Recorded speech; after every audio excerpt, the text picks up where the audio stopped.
Ensinar por meio da sua palavra, e para isso então eu peço a você que abra na carta aos Filipenses capítulo 2. Filipenses capítulo 2.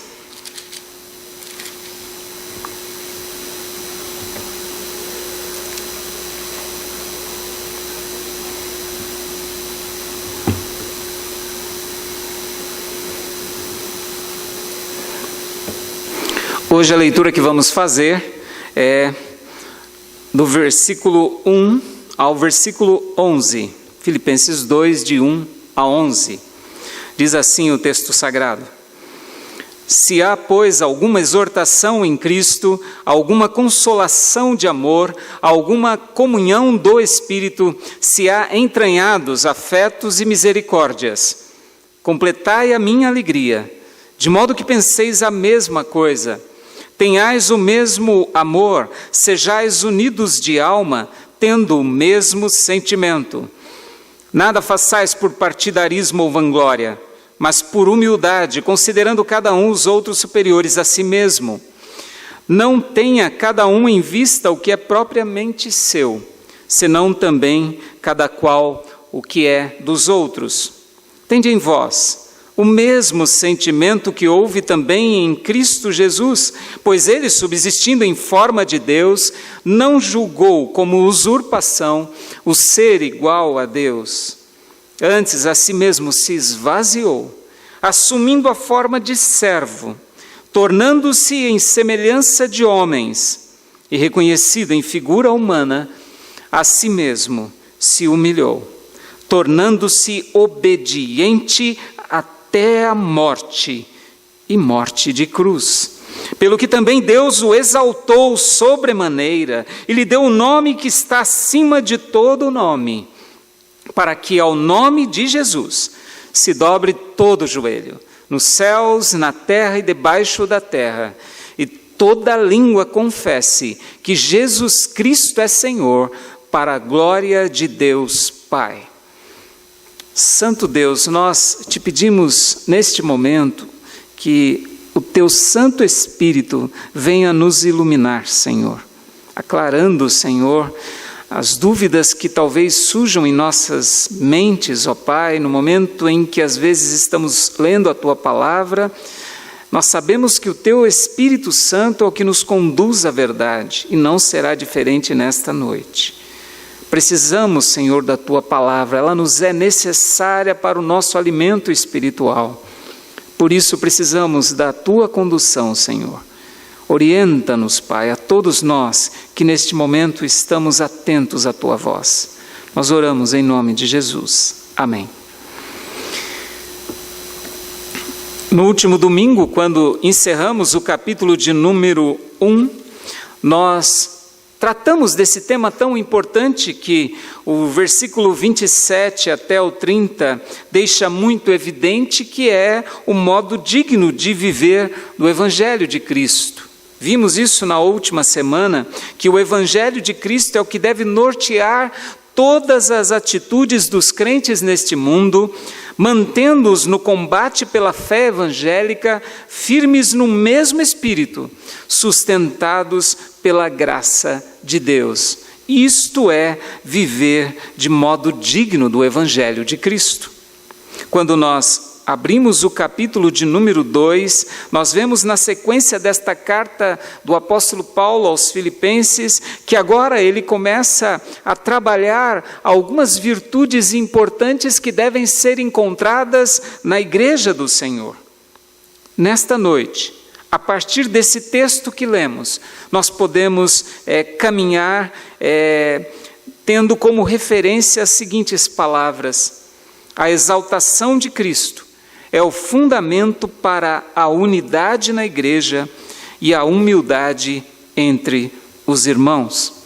O apóstolo Paulo dá continuidade ao tema unidade. Ele vai falar de unidade aqui no início, e agora ele continua com esse tema unidade, agora expandindo ele um pouco mais, e aí levando esse tema a um nível altíssimo agora. Ele vai levar esse tema a um nível tão alto que nós, olhando para esse tema, pensamos, seria possível nós alcançarmos essas virtudes na igreja? Vemos no início da carta aos Filipenses que Paulo não poupa elogios à igreja em Filipos. Nós vimos isso no capítulo 1. Ele tem alegria em se comunicar com esta igreja. Nesse início do capítulo 2, ele então vai expandir o tema unidade. E por que Paulo vai fazer isso a partir desse trecho da carta? Aqui fica evidente que os irmãos em Filipos estavam, em alguma medida, enfrentando algum tipo de problema nesta área da comunhão. Ele exorta então os crentes em Filipos a manterem seus olhos na obra realizada por Cristo Jesus, enquanto buscam pela unidade e pela prática da humildade entre si. Por estarem unidos a Cristo, deveriam viver unidos uns com os outros, unidos entre irmãos. No capítulo 2, nós vemos no início aqui, nesses primeiros versículos, 4 cláusulas que Paulo trabalha aqui logo no início. Ele vai trabalhar 4 cláusulas que estão aqui amarradas ou costuradas a essa partícula C. E essa partícula C que aparece aqui no início deste capítulo 2, não é aquela ideia de condicionais, ou algo num tempo da nossa língua portuguesa de verbos, né? No subjuntivo, ou seja, aquele tempo da hipótese, né? Aquela forma de hipótese, algo que pode acontecer. A forma como esta partícula se apresenta no início é algo do indicativo, ou seja, é um fato que deve acontecer. Não é uma dúvida que Paulo coloca quando ele diz, se há, pois, alguma exortação em Cristo. E aí ele começa a desenvolver as outras cláusulas. Não é uma condição, uma hipótese que pode em algum momento existir na igreja. Ele tem certeza que isso precisa acontecer na igreja. É algo que se espera dos crentes na igreja. Por isso ele diz, se há, pois, alguma exortação em Cristo, alguma consolação de amor, e a outra cláusula, alguma comunhão do Espírito, se há entranhados afetos e misericórdias. Em outras palavras, o que o apóstolo Paulo está dizendo é, isso precisa existir na igreja. É isso que existe na igreja. Então, ele trabalha isso de uma forma a falar de virtudes tão importantes. Ele diz, alguma exortação em Cristo. E exortação em Cristo tem a ver com a nossa união com Cristo. É estar unidos a Cristo. Quando ele diz, há uma exortação em Cristo, é essa ideia de estarmos ligados a Cristo, sendo orientados o tempo todo pelo nosso Senhor Jesus. Mas ele diz mais, se há alguma consolação de amor. E nós sabemos que o amor que nós temos de uns pelos outros, essa comunicação que fazemos em amor de uns pelos outros, ela não vem de nós mesmos, mas ela é procedente do próprio Deus. Nós amamos porque Ele nos amou primeiro. Então, esse amor procede de Deus. Então, o que se espera na igreja? Que realmente haja essa consolação de amor, porque estamos unidos a Cristo, e é de Deus que vem esse amor que nos une como igreja. Isso precisa acontecer na igreja. Ele usa outra cláusula, ele diz aqui então, consolação de amor, alguma comunhão do Espírito. Nós sabemos que os servos do Senhor são habitados pelo Espírito Santo de Deus, e o fato de sermos ligados a Cristo pressupõe que o Espírito Santo habita em nós. Então, quando nós temos agora o entendimento da palavra de Deus, quando nós começamos a ver a vida numa perspectiva totalmente diferente, entendendo que Deus cumpriu o seu propósito em nossa vida, nós passamos a viver e a andar pelo Espírito, entendendo realmente a ação do Espírito em nossa vida. 1 Coríntios capítulo 3:16 diz o seguinte: não sabeis que sois santuário de Deus e que o Espírito de Deus habita em vós? Isso é a prova da palavra de Deus nos dizendo. Ainda em Efésios capítulo 4, verso 4, nós lemos: há somente um corpo e um Espírito, como também fostes chamados numa só esperança da vossa vocação. Então, fomos chamados por Cristo e podemos hoje ser beneficiados pela condução do Espírito Santo. Por isso ele usa essa cláusula tão importante aqui, ele diz: alguma comunhão do Espírito, para depois falar da sua quarta cláusula: se há entranhados afetos e misericórdias, ou seja, isso é presente na igreja e precisa acontecer.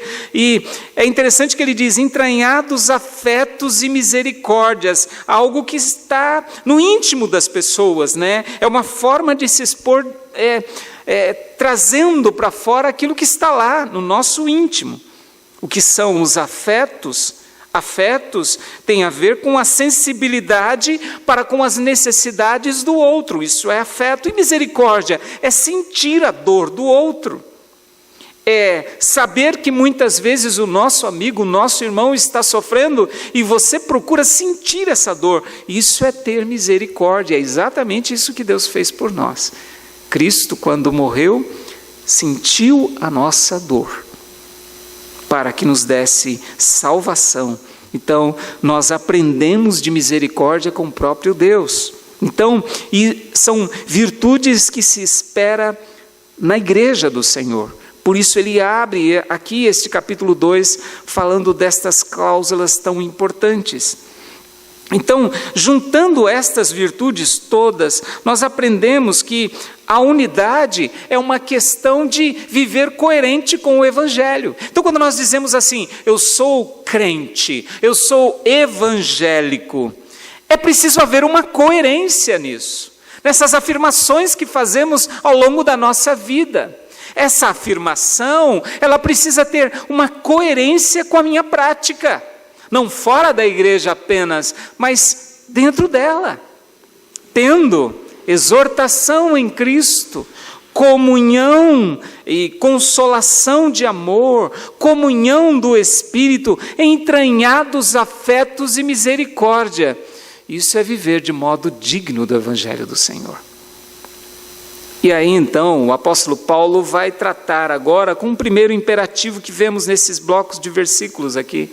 No versículo 2 ele diz: completai a minha alegria. Em outras palavras, ele está dizendo o seguinte: me deixem plenos de alegria. Então, é como se o apóstolo Paulo dissesse: eu sei que vocês já vivem isso em alguma medida, mas não podem se acomodar. Então, sabe quando você diz assim: olha, a minha igreja é uma igreja que é alegre, é uma igreja que transmite alegria.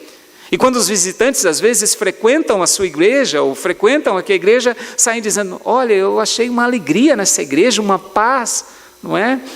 É isso que se espera numa igreja. Isso é coerente com o Evangelho. Mas Paulo está preocupado numa questão importante. Eles não podem se acomodar a isso. Por isso ele diz: me tornem plenos de alegria, completai a minha alegria.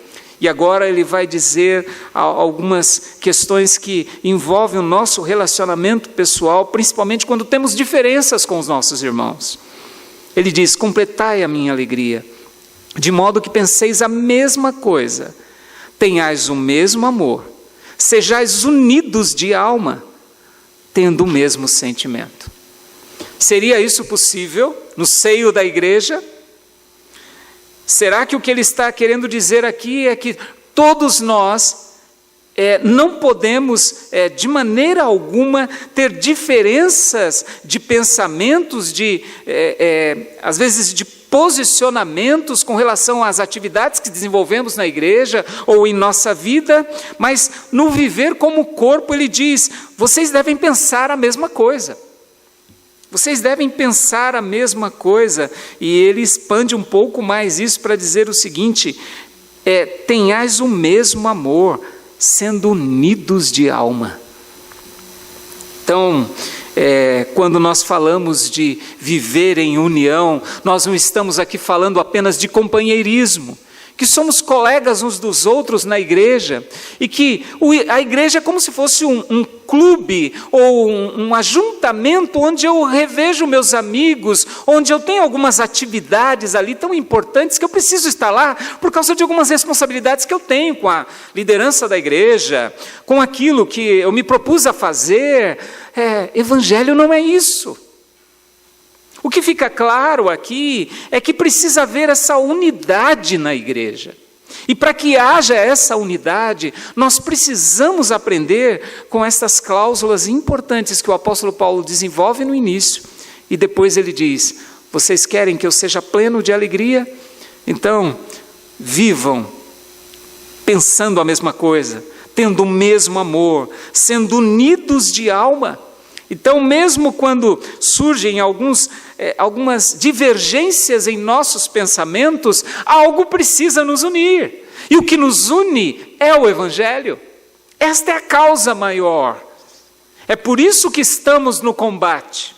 Infelizmente, acontecem muitas desavenças no seio da igreja, porque não há este foco tão somente no Evangelho.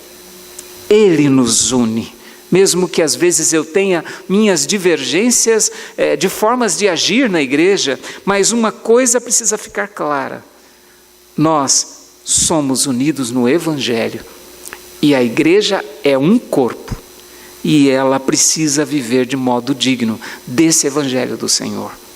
Por isso o apóstolo Paulo está preocupado com estas questões tão importantes de unidade na igreja. Porque provavelmente a igreja em Filipos estava já enfrentando alguns problemas nesta área. Então Paulo continua com a sua exortação a partir do verso 3, quando diz: nada façais por partidarismo, ou vanglória, mas por humildade, considerando cada um os outros superiores a si mesmo. E o verso 4 está conectado naturalmente: não tenha cada um em vista o que é propriamente seu, senão também cada qual o que é dos outros. Nós somos unidos em um corpo, e quem nos chamou para esta união é o próprio Deus. 1 Coríntios capítulo 1, verso 9 diz: fiel é Deus, pelo qual fostes chamados à comunhão de seu Filho Jesus Cristo, nosso Senhor. É por isso que a unidade é algo tão sério e tão trabalhado pelo apóstolo Paulo nesta carta, e que serve para nós neste dia. A unidade que é desejada para a igreja em Filipos não estava vinculada a diferenças entre aqueles irmãos, mas, na verdade, ela está vinculada ao Evangelho do Senhor. Esta unidade é com um propósito. Ela não é por si mesma, alguma coisa que alguém criou, a gente precisa ficar unido, não. A unidade, ela tem um propósito, e o propósito da unidade da igreja é glorificar a Deus,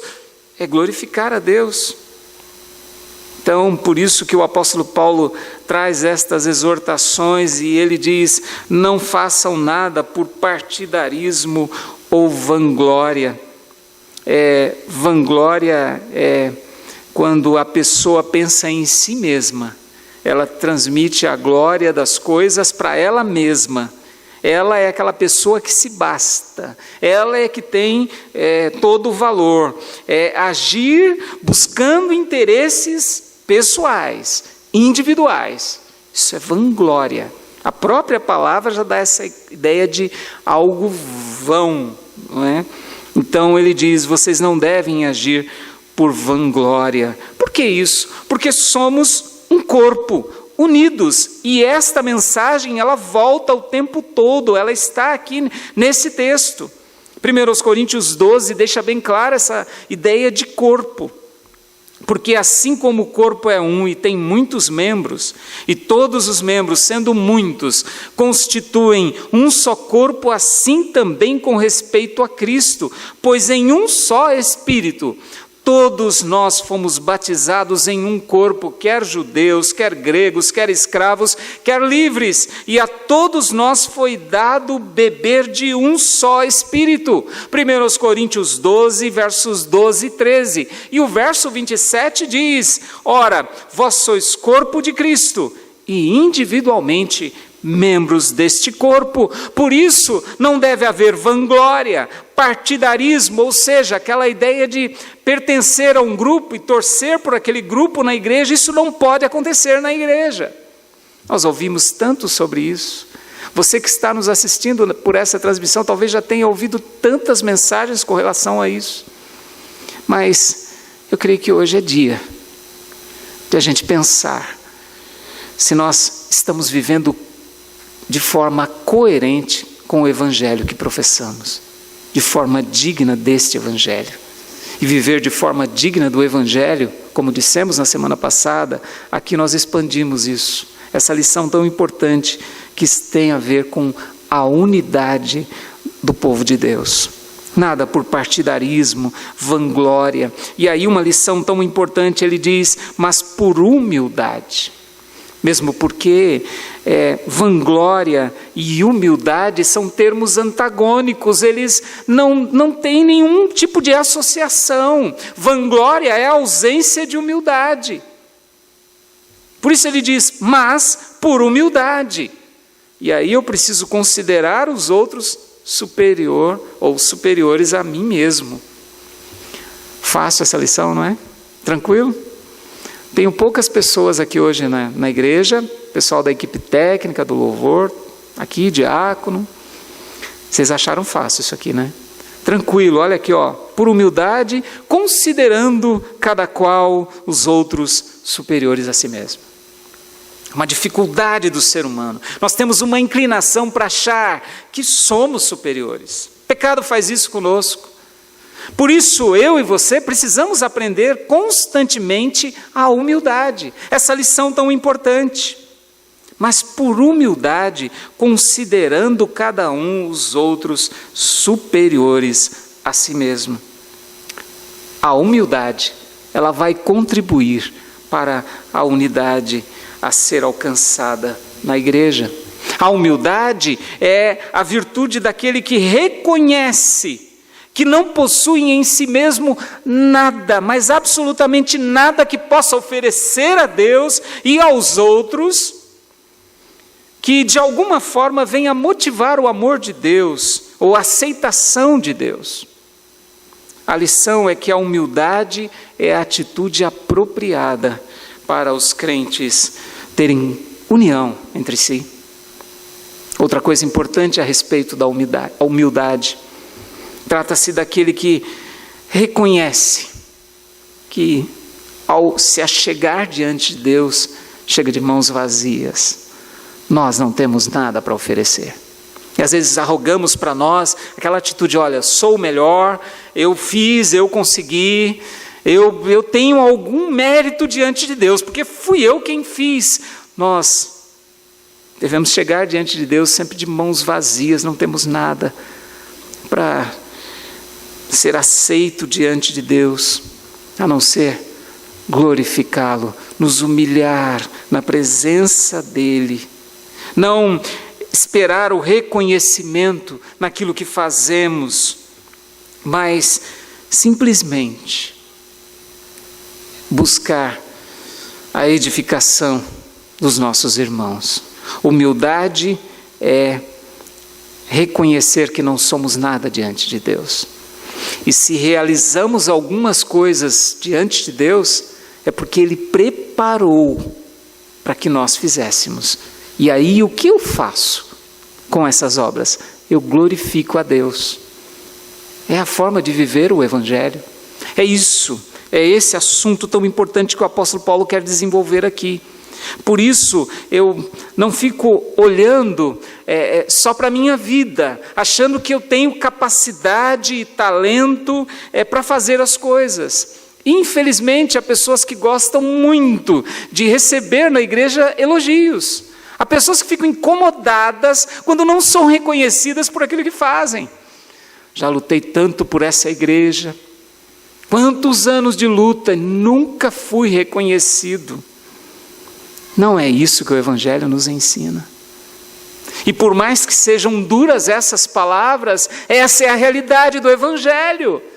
É assim que nós vivemos de forma coerente com aquilo que professamos. Mas há pessoas que têm uma facilidade para buscar para si sempre o elogio, achar que estão acima dos outros, que se até saírem da igreja, a igreja para, porque não vai conseguir mais andar sem aquela pessoa, sem o talento daquela pessoa.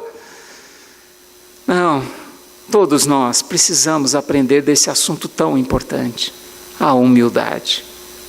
Precisamos aprender. Não tenha cada um em vista o que é propriamente seu, senão também cada qual o que é dos outros. Sabe quando eu me alegro com a vitória do outro? Sabe quando eu vejo que alguém adquiriu alguma coisa ou realizou um grande sonho e eu quero me alegrar com esta pessoa, com o meu irmão? Este é o viver cristão.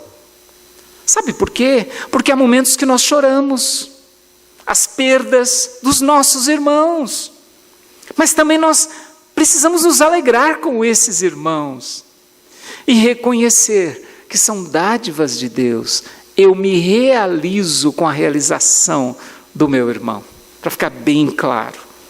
É isso. Isso é viver de modo digno do Evangelho do Senhor, ligando ao que nós falamos na semana passada, tendo estas virtudes tão importantes que caracterizam a unidade da igreja. Bom, eu posso dizer para você que esta foi a primeira parte da mensagem de hoje, do versículo 1 ao versículo 4. A segunda parte da nossa mensagem, ela vai do versículo 5 ao versículo 11.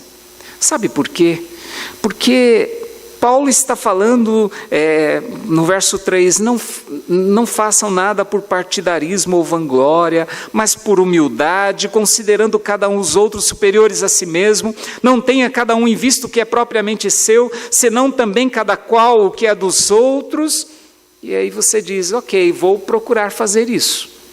Vou seguir essas orientações aqui e eu acredito que eu vou desenvolvendo a cada dia até chegar no momento em que o pastor, os líderes da igreja vão dizer, olha, eu estou muito feliz com você. Porque em outras palavras é isso que o apóstolo Paulo está falando. Completai a minha alegria. Completai a minha alegria. Vocês precisam avançar. Só que nós precisamos de um parâmetro para alcançar estas coisas. E o que Paulo faz? Ele eleva num nível altíssimo o padrão para nós alcançarmos isso.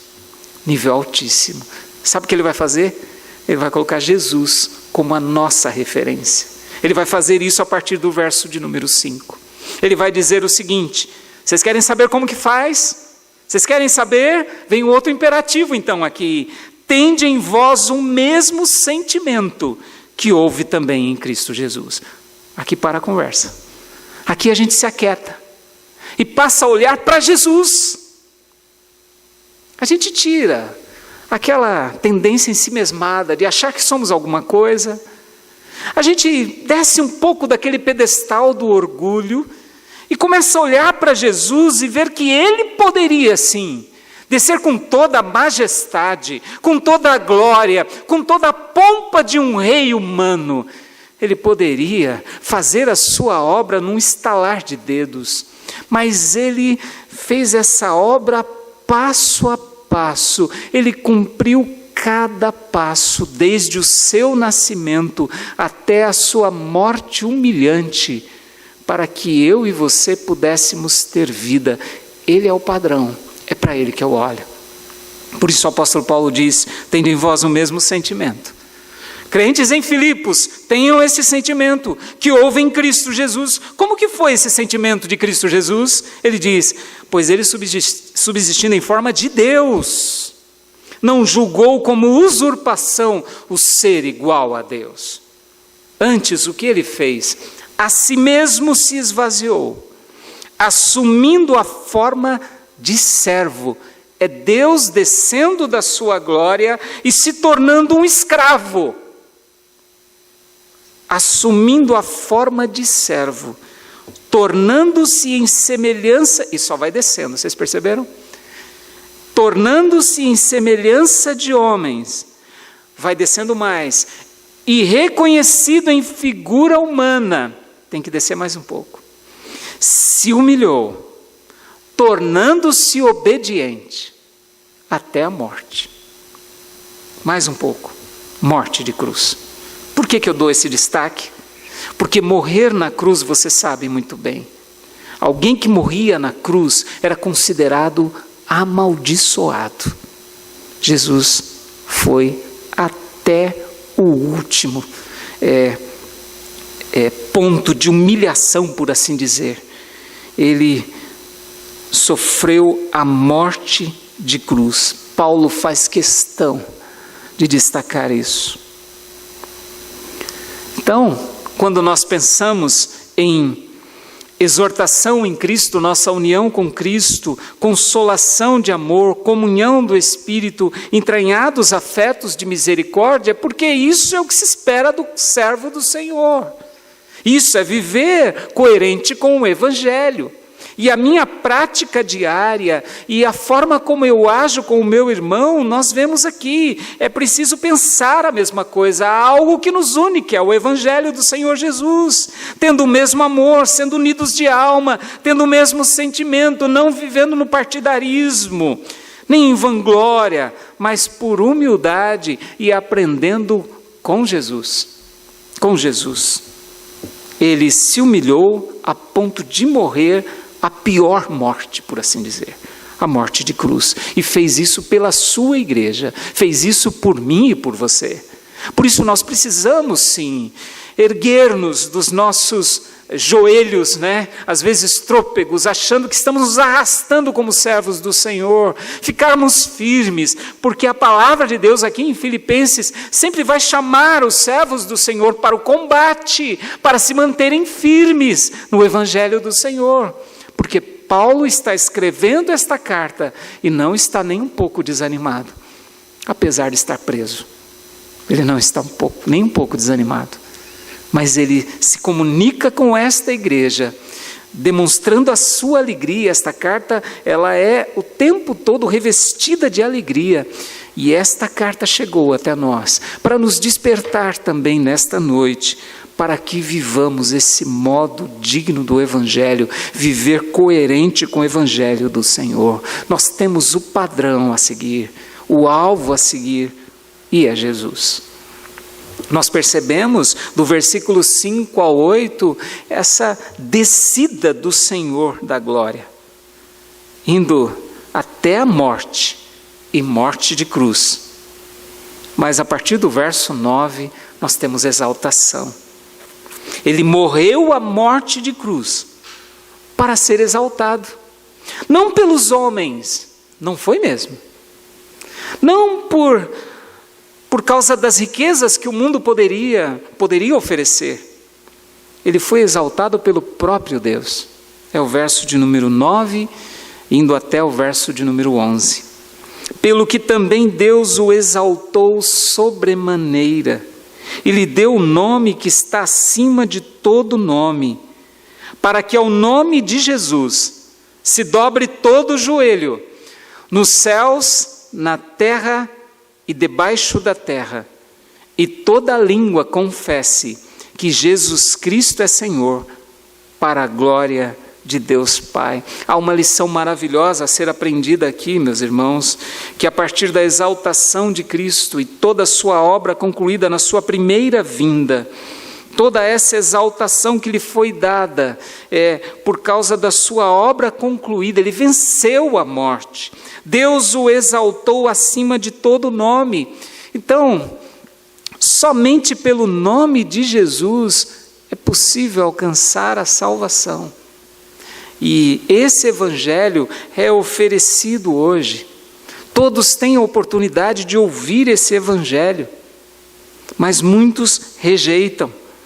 Mas não há forma de alcançar a salvação a não ser por este nome que foi exaltado acima de todas as coisas. Veja que quando o apóstolo Paulo procura traçar aqui o que nós chamamos de um hino de exaltação, aqui composto pelo apóstolo Paulo, e talvez um hino que provavelmente era cantado naquele tempo, ele está preocupado em dizer assim: olha, ele foi exaltado acima de todas as coisas, mas não há nenhum espaço na criação onde Cristo não tenha sido exaltado. E diante deste nome, nós nos humilhamos. É isso. Não somente eu e você que já somos servos do Senhor, mas ele diz que ao nome do Senhor, todo joelho se dobra, nos céus, na terra, debaixo da terra, e toda língua reconhece e confessa que Jesus é Cristo, ungido do Senhor, para a glória de Deus Pai. Então, quando nós vemos a ação de Jesus em descer à terra e agir com humildade, nós temos que aprender sobre esta humildade.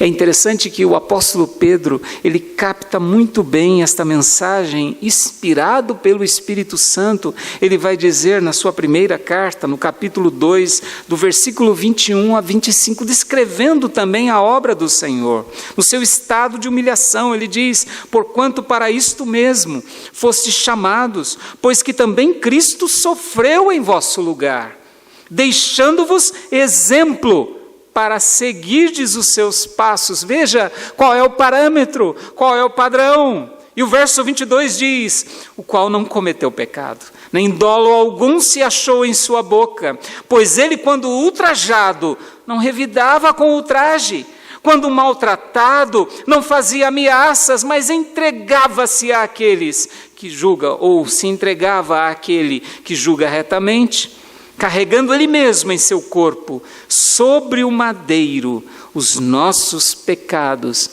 para que nós, mortos para os pecados, vivamos para a justiça. Por suas chagas fostes sarados, porque estáveis desgarrados como ovelhas, agora, porém, vos convertestes ao pastor e bispo da vossa alma. A igreja é unida a Cristo. E nós precisamos aprender a cada dia a nos humilhar na presença do Senhor.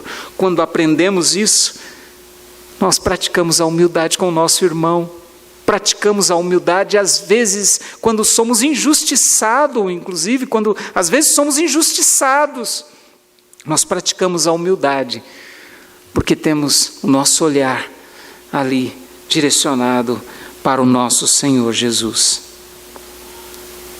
Paulo, então, está preocupado em que a igreja do Senhor busque em Cristo o padrão para viver todas as virtudes que são esperadas dos servos do Senhor. Quando nós vivemos o Evangelho, achando que o Evangelho é apenas o praticar de uma religião, nós estamos totalmente enganados.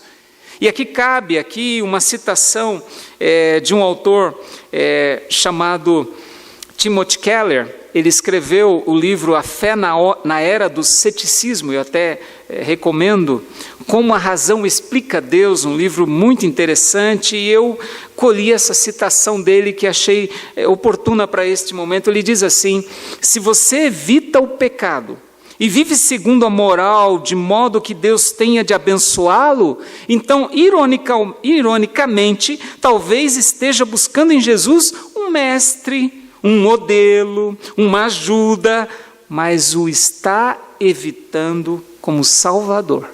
Olha que interessante, ele diz mais: você está confiando em sua própria bondade, em vez de confiar em Jesus no que tange a sua condição diante de Deus. Está tentando salvar a si mesmo seguindo Jesus. Por ironia, ele diz, isso é rejeitar o Evangelho de Jesus. Não é coerente com o Evangelho. Ser crente não é ser apenas religioso. Nós somos seres religiosos, mas o praticar a religião para cumprir regras, cumprir leis, isso não condiz com o Evangelho do Senhor, porque o Evangelho é graça. E a lei foi cumprida em Cristo Jesus. Então, viver coerente com o Evangelho é exaltar esse Cristo, que está acima de todas as coisas, que foi exaltado depois de sua ressurreição, para que todo joelho se dobre, toda língua confesse que Jesus é Cristo, o Senhor, Salvador, pastor da igreja, o sumo pastor da igreja, aquele que conduz a sua igreja. Esse é o Evangelho realmente que devemos professar.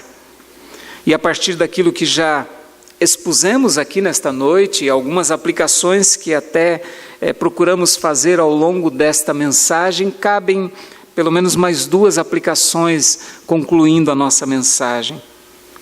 A igreja deve ser caracterizada pela unidade, é isso que nós aprendemos aqui. Então, em primeiro lugar, viva a unidade da igreja, viva a unidade da igreja. E acredito que precisa ser mais explicado isso. Significa estar unido aos demais irmãos, sem isolamento. Parece meio... Hoje encaixa bem essa palavra de isolamento, não é? Como que a gente vai fazer isso? Estamos isolados uns dos outros. Como que fica isso? Você sabe do que eu estou falando? Muitos. Quantas vezes você que está nos assistindo entrou na igreja, assistiu ao culto, saiu sem falar com ninguém porque disse: quero ficar só, eu quero seguir o meu evangelho comigo mesmo, não preciso de ajuda, não preciso de oração, eu sei me controlar. Se isola. Nós precisamos viver a unidade, porque é isso que caracteriza a igreja. E mesmo nesse período aí sim, de isolamento social, nós vivemos a unidade da igreja. Nós estamos unidos a Cristo. Não importa onde estejamos, não importa a tribulação, não importa. A igreja do Senhor permanece unida, então viva a unidade da igreja. Essa união, ela é possível por causa de Cristo, estamos unidos a Ele, conforme Colossenses 2, 6 a 7, onde aprendemos o seguinte: a andar nele, a estar radicado nele, ou seja, ter raízes nele, a estar edificado nele, crescendo em ações de graças. A união da igreja é abençoada por Deus, esse é um ponto importante. Quando nós lemos o Salmo 133, ó, como é bom e agradável viverem unidos os irmãos. E ali nós vemos que o Senhor abençoa esta união. É como se o salmista parasse, olhasse para todo o povo se dirigindo para adorar ao Senhor, cantando louvores ao Senhor, e ele, vendo essa união e entendendo, o Senhor abençoa isso. Ali ordena o Senhor a sua bênção e a vida para sempre. É assim que se encerra o Salmo 133. Então viva a unidade. E em segundo, nós precisamos, e aí todos precisamos ser incluídos nisso aqui, não é? Precisamos aprender diariamente a viver a humildade, que a palavra de Deus nos ensina. Ela nos ensina tanto no Antigo quanto no Novo Testamento. Por exemplo, o Salmo 147, 6 fala que o Senhor ampara os humildes. Jesus ensina no Sermão do Monte, no capítulo 5, verso 3, bem-aventurados os humildes de espírito. O apóstolo Pedro também fala na sua primeira carta, no capítulo 3, verso 8, e ele pede para que os irmãos sejam igualmente humildes. Então, a palavra de Deus nos ensina sobre a humildade. Então, cabe a todos nós vivermos submetidos à palavra de Deus, às sagradas escrituras, porque é ela a nossa única regra de fé e prática. Não viver apenas como fervorosos religiosos, como eu já disse, buscando alcançar algum favor divino.